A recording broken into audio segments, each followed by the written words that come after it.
Okay, so today we're going to do experiment number 7, which is analyzing motion. What is a motion? First, when an object is in motion, moving, and we can say that an object is in motion, there are two types of motion. If an object is moving with a constant speed or velocity, then that type of motion is called as a constant speed, a constant motion.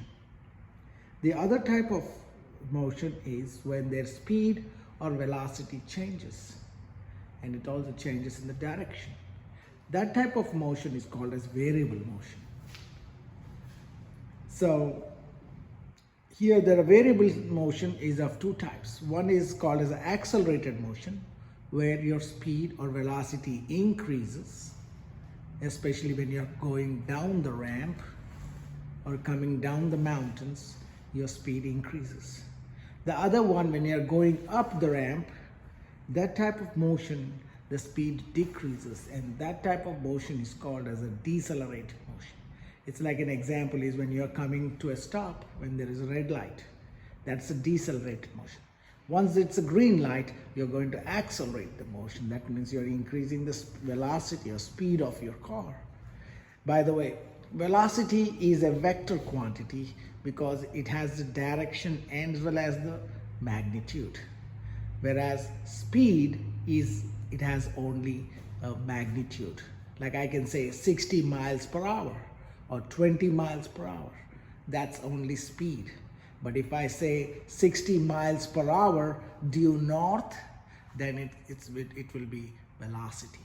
So today what we're going to do is we're going to do 3 types of motion. The first one, which is part A, is called as a constant speed motion, a constant speed or horizontal motion. And there what we're going to do is we're going to record, we're going to use a cart which has a constant speed. It has a constant speed, so we're going to use that cart, and we're going to record for every certain distances. We're going to record the time it takes for certain this amount of distance. So, and then we're going to plot that in this graph where the time goes on the x-axis, which is in seconds, and on the y-axis we're going to plot the distance. So what we're going to do is we're going to do the experiment, and I'm going to give you the values, and you're going to take the values and show and plot it on the graph. And it will be a straight line passing through the origin, because when the time was 0, the distance moved is also 0. That's why it passes through the origin. The second part is the part B, which is going up the ramp. We have 2 elevations we're going to do. One is 20 and 40, where 20 degrees, when you plot distance and time, we're going to see the graphs like this. This is and the third type we're going to do is part C, which is coming down the ramp, which is the accelerated motion. And we're going to collect the same. We're going to collect the time for different distances moved. So we're going to do, and then we're going to plot the graph, and the graph should look like that. And let's start the experiment. And what we're going to do is we're going to start the experiment, and my former student Chris is going to help me in this regards, and he's going to start the vehicle, and I'm going to record the time for. So in this case, what we're going to do is we're going to use the front wheel as our marker, and when the front wheel passes to the point 0 meters, and we're going to start the timer. And then once the timer passes, the wheels passes the wheel passes the 0.5 mark, I'm going to stop and record the time. Okay, so you can start now, and then okay.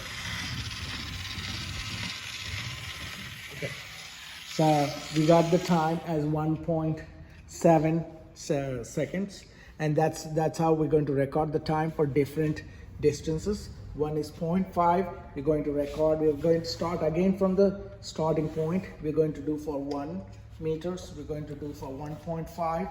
We're going to do for 2 and 2.5. We're going to get the data for all these, and I'm going to give you the data. And let's move on to the accelerated motion now. So we're going to do the accelerated motion, which is this is going up the ramp, so it is decelerated motion. So Chris is again going to start that. In this case, instead of using the front wheel as a marker, I'm going to use the rear wheel as a marker here.